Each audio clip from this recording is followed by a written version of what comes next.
증거 보존은 이제 보통 그냥 쉽게 예를 들어서 아주 중요한 증인인데 그 사람이 조금 있으면 죽을 운명이에요. 그래서 그 사람 재판 정상적으로 소송하고 뭐 이렇게 날짜 상호 공방 끝에 증인 신청하고 그 사람이 결정적인 증인이다, 증인 받아달라 이렇게 하게 되면 몇 개월이 가거든. 그러면 이제 그 사람이 도저히 그렇게 증언을 할 수 없는, 담아낼 수 없는 상황이 되니까 그걸 그 시간의 어떤 급박성 이런 것 때문에 미리 재판하기 전에 증거 보전 절차라는 걸 미리 이제 재판을 해서 증언을 해두는 거예요, 미리. 이제 물론 그 증거란 거는 지금은 이제 증언을 이야기했는데 우리 사건 같은 경우는 감정이 돼야 될 거거든요.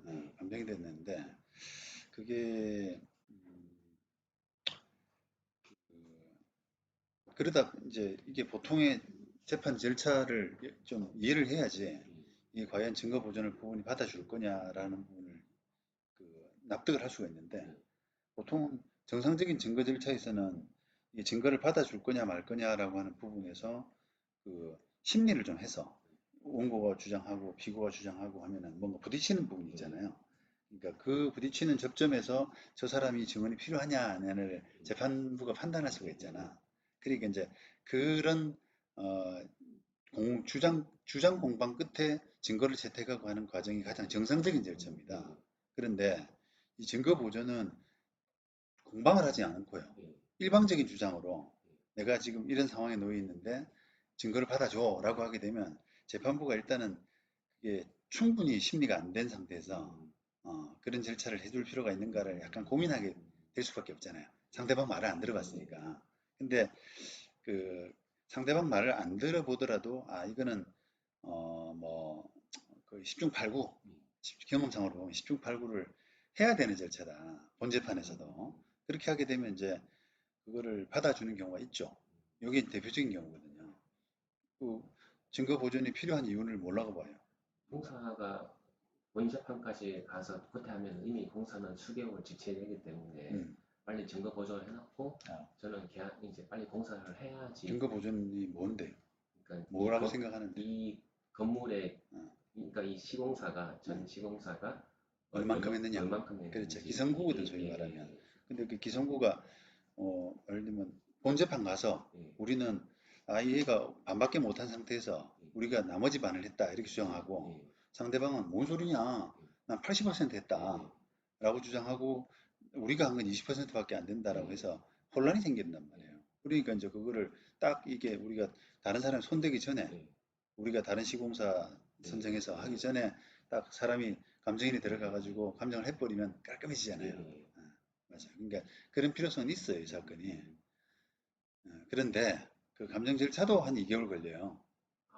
아, 보존 절차도. 증거 보존 절차도. 그래도 재판이다 보니까 역시 시원하게 빨리가 안 돼. 시원하게 빨리 안 돼요. 미리 카메라 같은 걸 좀 이렇게 제가 사설로 건설 감정인 해가지고 어. 해놓고 해도 그래, 안 되나요?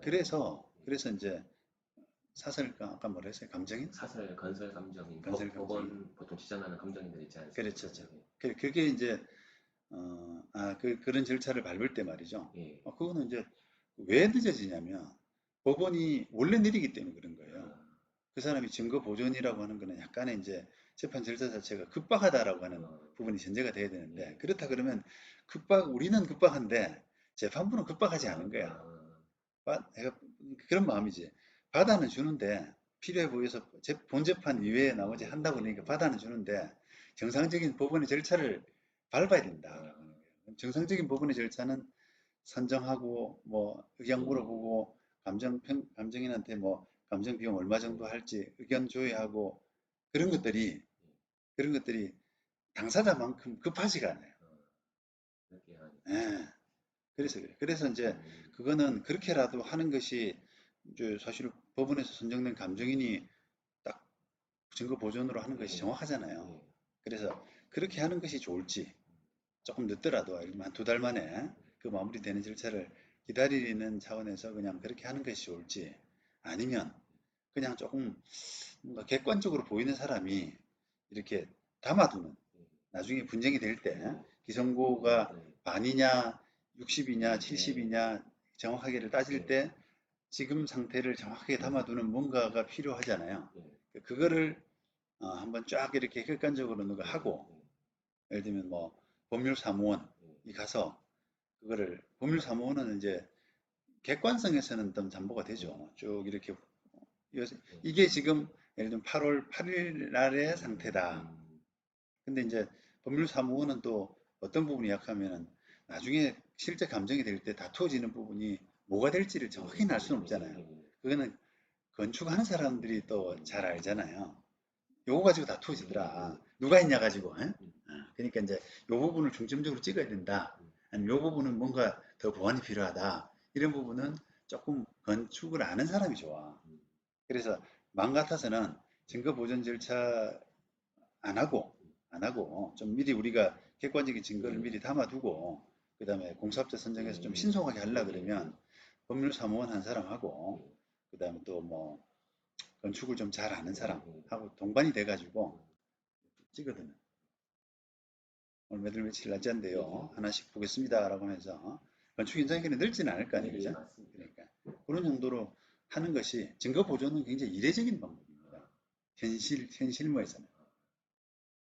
그래서 그게 특별한 이제 문제가 없다. 녹화되고, 뭐 사진보다 녹화가 더 정확했죠, 그죠?